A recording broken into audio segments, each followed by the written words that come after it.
Haleluya, haleluya. Kami sungguh bersyukur kepada Bapa di sorga, Allah yang penuh kasih, yang sangat baik dalam kehidupan kami. Engkau Allah yang menuntun kami sepanjang tahun yang sudah berlalu. Dan oleh anugerah Allah kami ada hari ini di awal tahun yang baru ini. Kami percaya sebagaimana Tuhan menolong dan memberkati hari-hari kami di sepanjang tahun yang berlalu. Maka kami yakin juga tahun ini Tuhan akan menolong dan memberkati kami. Bahkan memberkati kami lebih lagi. Kami yakin kasih setia Tuhan selalu baru dalam kehidupan kami. Bapa Surgawi, kami sudah memuji dan menyembah Engkau. Saat ini kami rindu mendengarkan Tuhan berbicara. Engkau sampaikan isi hatimu, pesan Tuhan bagi kami. Untuk kami dapat menjalani tahun yang baru ini. Pengurapan dari sorga turun atas kami. Baik bagi hamba-Mu yang menyampaikan dan juga bagi seluruh umat-Mu yang mendengar. Dalam nama Tuhan Yesus Kristus kami berdoa dan mengucap syukur. Haleluya, haleluya, amin, amin. Silakan duduk Bapak Ibu yang terkasih. Nah saudara-saudara, di tahun 2024, pesan Tuhan secara khusus bagi kita supaya kita memiliki iman teguh kepada Kristus. Beriman teguh kepada Kristus. Inilah yang akan kita gumuli sepanjang tahun 2024. Kenapa kita dituntut untuk beriman teguh kepada Kristus? Tentu saja pasti akan banyak tantangan yang menggoyang kita, yang mempengaruhi kita supaya kita tidak percaya kepada Tuhan. Oleh sebab itu saudara-saudaraku yang terkasih dalam Tuhan, pertetapkan hati kita supaya memiliki iman yang teguh kepada Kristus dalam menjalani tahun 2024. Tentu saja sekali lagi kita bersyukur kepada Tuhan atas kesempatan hari ini. Di mana kita boleh berkumpul bersama-sama, beribadah bersama-sama dalam mengawali tahun 2024. Tahun 2023 telah berlalu dengan berbagai pengalaman. Di dalamnya ada pengalaman yang menyenangkan, tapi tentu saja ada pengalaman yang menyedihkan atau kurang menyenangkan. Tetapi saudara-saudara, meskipun menghadapi tantangan, masalah, kegagalan, kehendak Allah bagi kita adalah supaya kita tetap bersyukur kepada Tuhan. Sebab kalau Tuhan izinkan ada hal yang menyenangkan, Tuhan izinkan ada hal yang kurang menyenangkan, semua itu merupakan bagian dari rencananya yang baik bagi kehidupan kita. Di awal tahun yang baru ini, saudara-saudara, firman Tuhan bertalian dengan beriman teguh kepada Kristus, kita akan baca dalam kitab Kolose pasal yang kedua. Kolose pasal yang kedua ayat yang ke-6 sampai ayat yang ke-7, demikian firman Tuhan. Kamu telah menerima Kristus Yesus Tuhan kita. Karena itu hendaklah hidupmu tetap di dalam Dia. Hendaklah kamu berakar di dalam Dia dan dibangun di atas Dia. Hendaklah kamu bertambah teguh dalam iman, sebagaimana telah diajarkan kepadamu, dan hendaklah hatimu melimpah dengan syukur. Kamu telah menerima Kristus Yesus Tuhan kita. Ada begitu banyak orang yang menyadari atau merasa bahwa dia telah menerima Yesus Kristus dalam dirinya. Tetapi Paulus, saudara-saudara, dalam ayat-ayat ini, kalau seseorang sudah menerima Kristus Yesus di dalam dirinya, dalam hidupnya,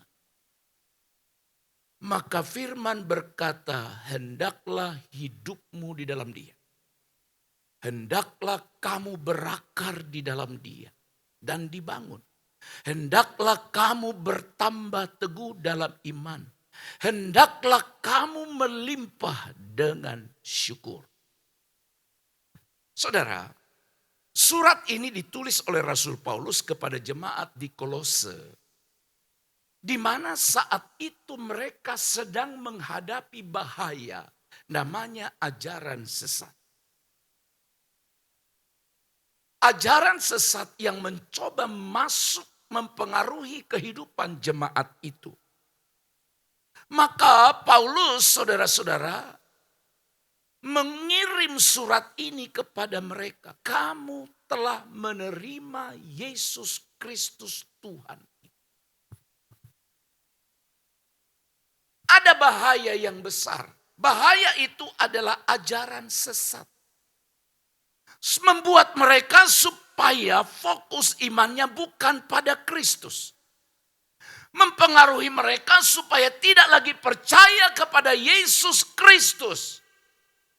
Maka Paulus berkata, hendaklah hidupmu berada di dalam Dia. Hal yang sama juga, saudara-saudara, tantangan kita ke depan banyak sekali. Bisa tantangan ajaran sesat. Ajaran sesat itu jangan dianggap sepele. Ajaran sesat itu sangat berbahaya. Kenapa ada orang tinggalkan Kristus? Kenapa ada orang tidak mau beribadah lagi? Kenapa ada orang tidak mau melayani lagi? Karena dipengaruhi pikirannya. Tadinya dia sungguh-sungguh, tadinya dia percaya. Lalu ada orang yang menggoncang dia. Ada orang yang mempengaruhi otaknya, mempengaruhi pikirannya. Kalau orang ini tidak kuat, maka orang ini pun akhirnya meninggalkan Kristus. Seperti apa tahun 2024? Maka kita dituntut beriman teguh kepada Kristus. Surat ini saudara-saudara mengajarkan kepada kita mengenai makna. Mengenai cara dan buah dari iman yang teguh kepada Kristus. Itulah menjadi dasar dan tujuan hidup orang percaya. Melalui surat ini kita hendak diajak untuk mengikuti teladan Paulus. Dan juga teladan jemaat yang ada di Kolose. Yang menunjukkan iman mereka yang teguh kepada Kristus. Meskipun dihadapkan pada rintangan dan tantangan. Diperhadapkan pada rintangan, diperhadapkan pada tantangan, tetapi mereka tetap memiliki iman yang teguh kepada Kristus. Pertanyaannya adalah, seperti apakah iman yang teguh itu? Iman yang teguh kepada Kristus. Yang pertama, saudara-saudara. Iman yang teguh kepada Kristus adalah iman yang menerima Kristus sebagai Tuhan. Sekali lagi, iman yang teguh kepada Kristus atau seseorang akan memiliki iman yang teguh kepada Kristus kalau dia menerima Kristus sebagai Tuhan. Saudara, apa artinya Kristus sebagai Tuhan? Sebagai Tuhan, Yesus sebagai Tuhan dalam hidup kita berarti dia pemilik kita. Kristus sebagai Tuhan berarti dia penguasa kita. Kristus sebagai Tuhan berarti dia yang mengatur hidup kita. Itu artinya seseorang menerima Kristus sebagai Tuhan. Ayat 6a itu berkata, kamu telah menerima Kristus Yesus Tuhan kita. Di sini Paulus mengingatkan jemaat Kolose bahwa mereka telah menerima Kristus sebagai Tuhan dalam hidup mereka. Sekali lagi, Paulus mengingatkan mereka bahwa mereka telah menerima Kristus sebagai Tuhan dalam hidup mereka. Berarti kalau seseorang sudah menerima Kristus sebagai Tuhan dalam hidupnya, sekali lagi, dialah penguasa tunggal. Dia yang mengatur hidup. Dia yang menjamin hidupku. Kemudian Paulus mengingatkan jemaat Kolose bahwa mereka mengakui bahwa Kristus adalah Allah yang menjelma. Jemaat itu sadar ini, mereka percaya. Mereka percaya bahwa Kristus adalah Allah yang menjelma, yang telah mati dan bangkit untuk menebus manusia, serta berkuasa atas segala sesuatu. Mereka percaya ini. Juga jemaat di Kolose itu telah menyerahkan hidup mereka kepada Kristus dan mengikuti ajaran serta perintahnya. Sudah seperti itu dulu kamu alami. Sudah seperti itu dulu kamu hidup. Tetapi sekarang kenapa? Supaya kamu tidak mau diombang-ambingkan. Supaya kamu tidak mau dipengaruhi oleh ajaran sesat manapun. Kamu harus percaya, kamu sudah menerimanya, kamu sudah mengakuinya, kamu sudah menyerahkan hidupmu kepadanya. Dan berikut, mereka mempercayakan keselamatan dan kehidupan mereka kepada Kristus sambil mengharapkan kedatangannya yang kedua kali. Inilah kondisi keadaan jemaat di Kolose itu seperti ini. Bayangkan. Sudah seperti ini pun masih bisa diombang-ambingkan. Masih bisa dipengaruhi. Sudah menerima, sudah mengakui, sudah menyerahkan hidupnya. Sudah mempercayakan hidupnya pada Allah. Masih juga rentan terhadap ajaran sesat. Saudaraku yang terkasih dalam Tuhan. Bagaimana dengan kita? Kita perlu memiliki iman yang menerima Kristus sebagai Tuhan dalam hidup kita. Ini melibatkan pengakuan kita bahwa Kristus adalah Allah. Kita harus percaya sungguh Allah yang menjelma menjadi manusia. Rela mati dan bangkit untuk menebus dosa kita. Serta kita percaya Tuhan itu berkuasa atas segala sesuatu.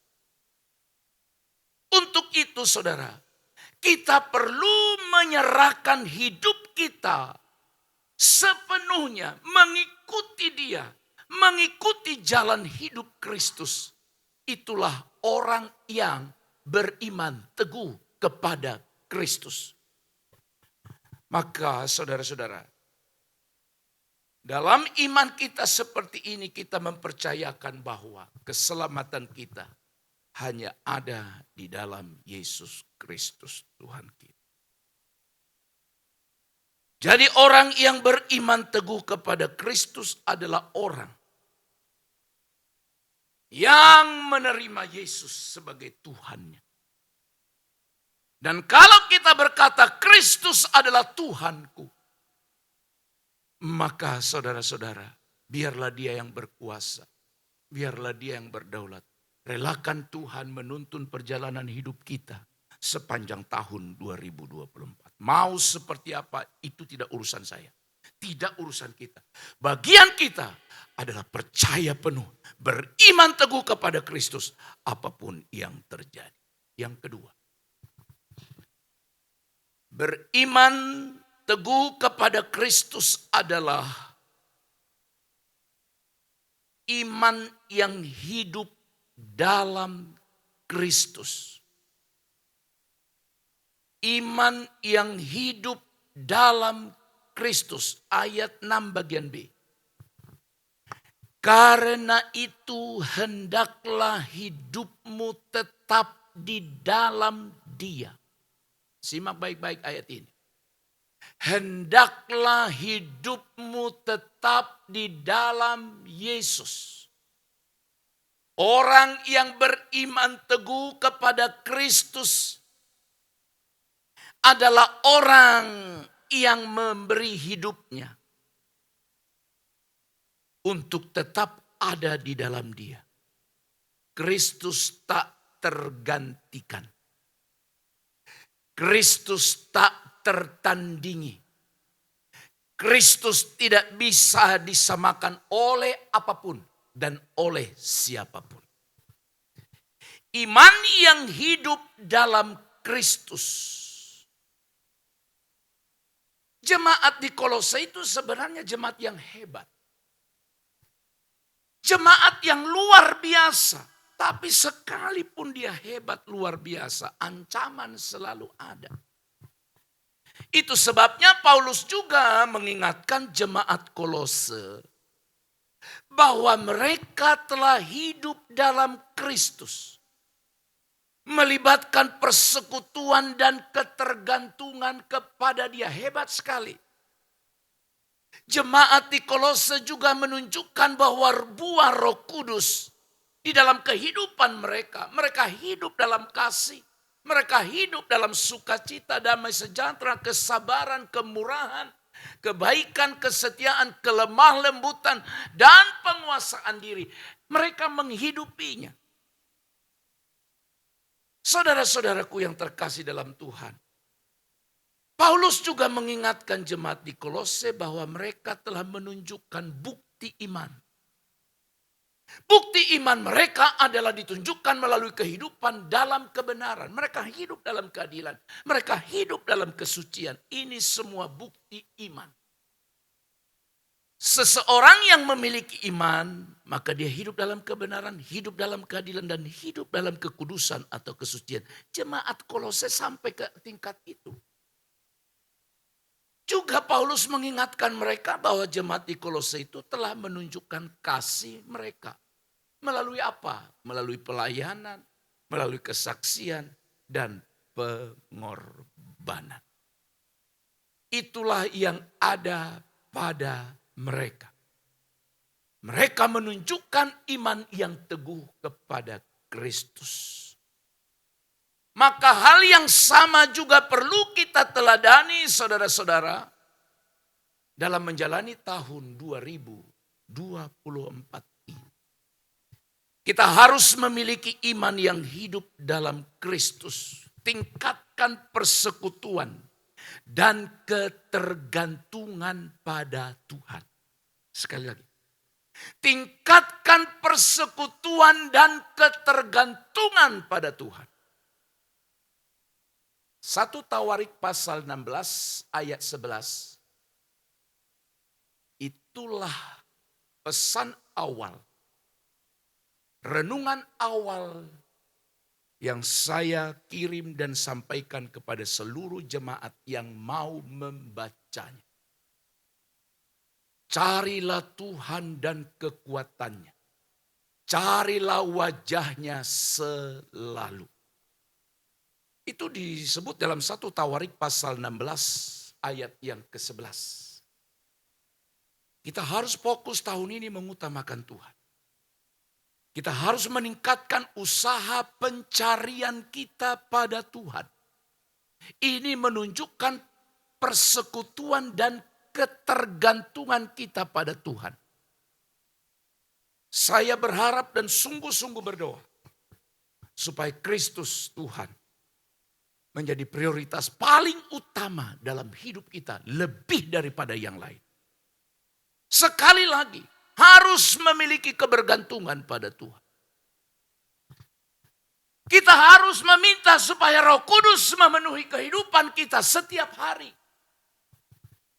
Sebagaimana jemaat di Kolose mereka hidup dipenuhi oleh buah-buah roh.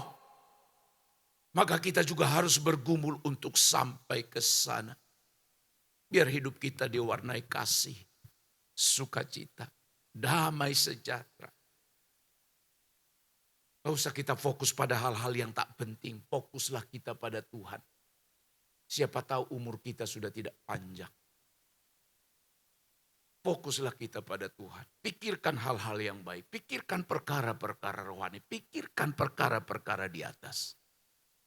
Selama saudara dan saya hidup, berpikirlah apa yang bisa aku perbuat untuk membangun kerajaan-Mu. Itu mulai pikirkan sekarang. Selagi aku sehat, selagi aku masih kuat seperti ini, apa yang bisa ku beri, ku perbuat untuk membangun kerajaan Allah. Oh haleluya. Jangan lagi kita fokus pada persoalan-persoalan kecil, persoalan-persoalan duniawi. Kita harus dipenuhi oleh buah roh. Tunjukkan iman kita. Buktikan iman kita. Kita hidup dalam kebenaran. Kebenaran yang sesuai dengan firman Allah. Hidup dalam keadilan dan berusaha hidup dalam kesucian. Hidup dalam kekudusan.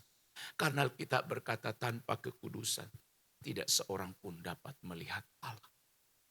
Saudara-saudara, tanda kasih kita kepada Tuhan. Beri dirimu untuk melayani. Tanda kasih kita kepada Tuhan.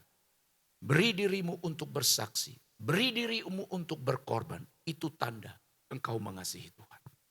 Saudara-saudara, jadi iman yang teguh kepada Kristus adalah iman yang hidup dalam Kristus. Ketiga yang terakhir. Iman yang teguh kepada Kristus adalah iman yang bertumbuh dalam Kristus. Ayat 7.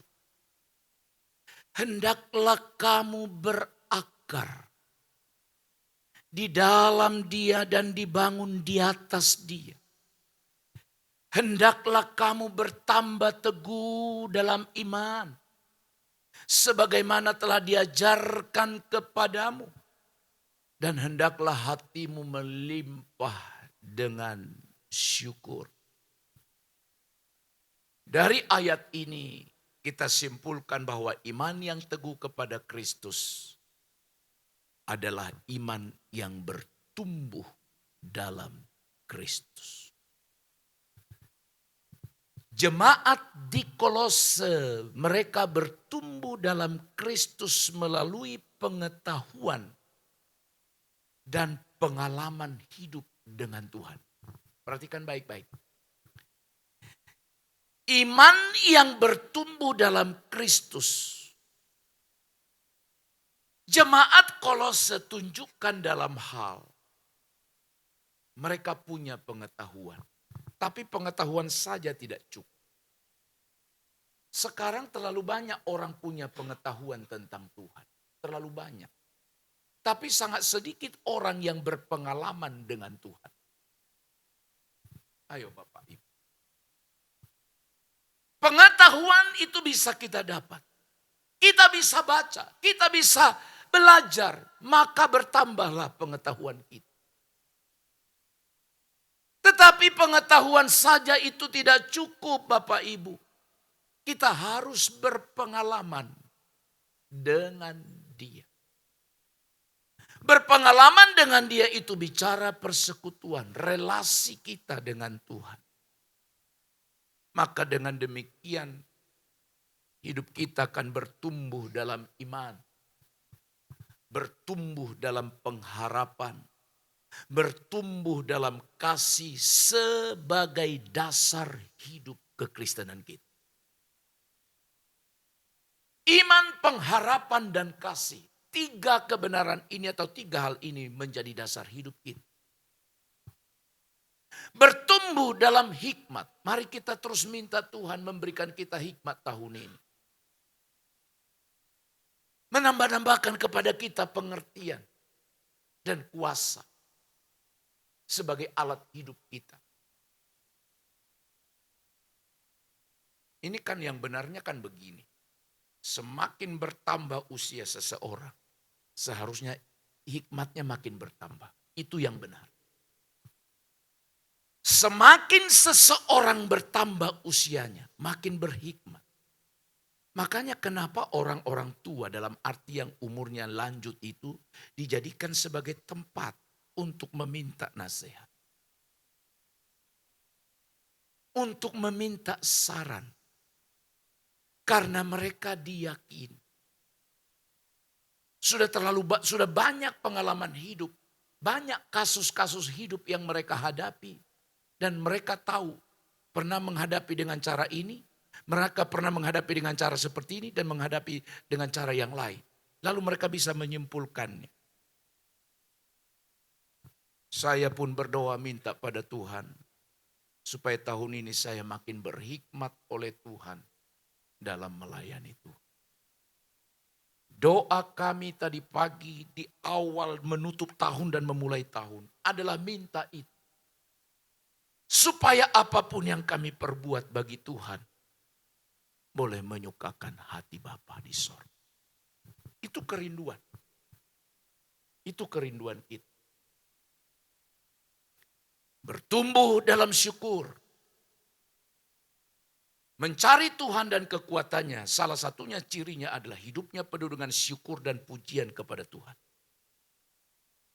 Perbanyak memuji Tuhan di rumah, dimanapun.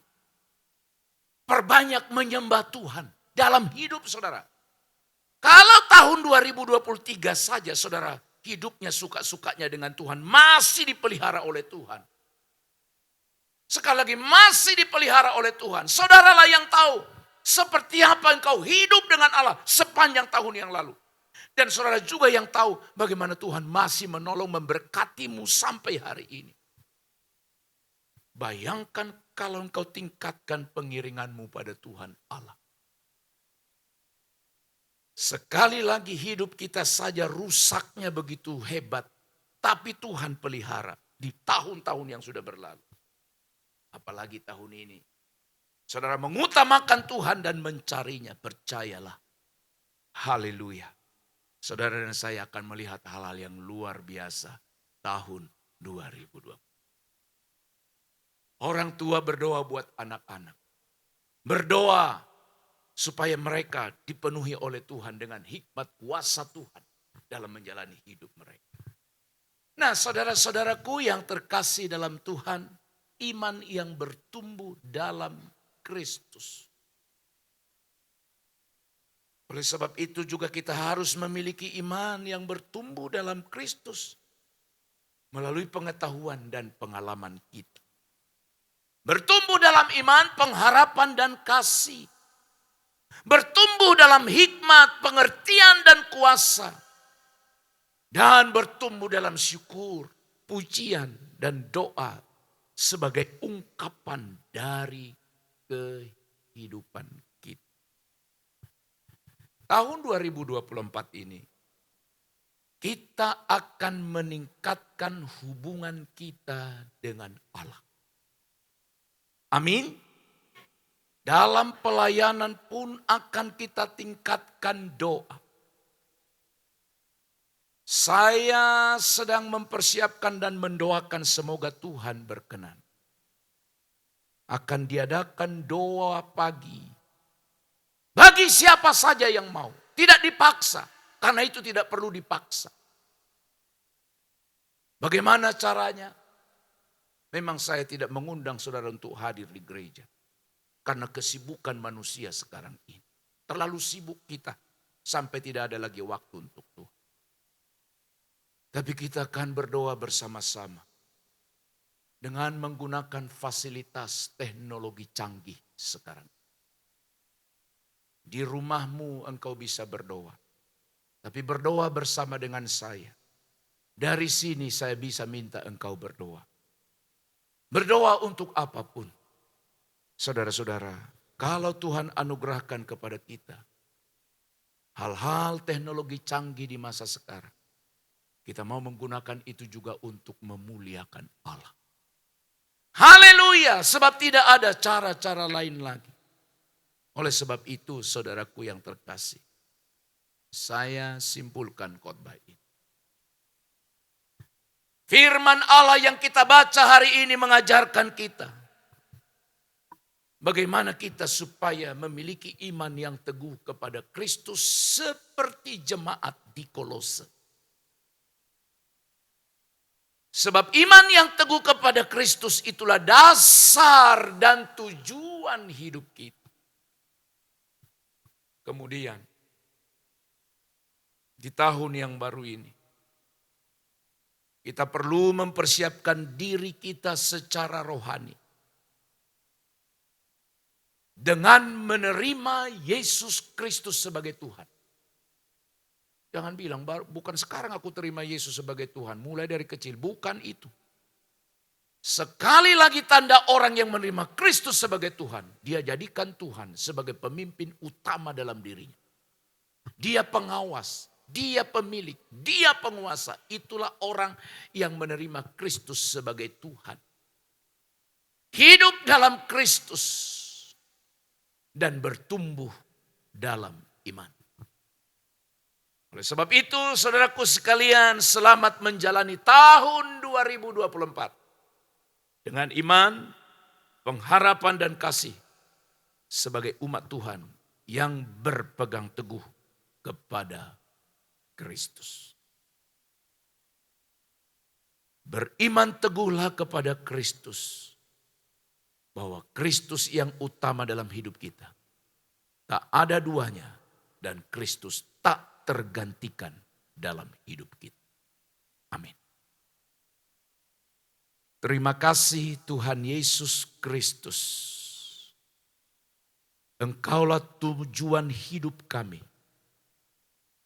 Engkaulah Tuhan kami, pemilik, penguasa dalam kehidupan kami.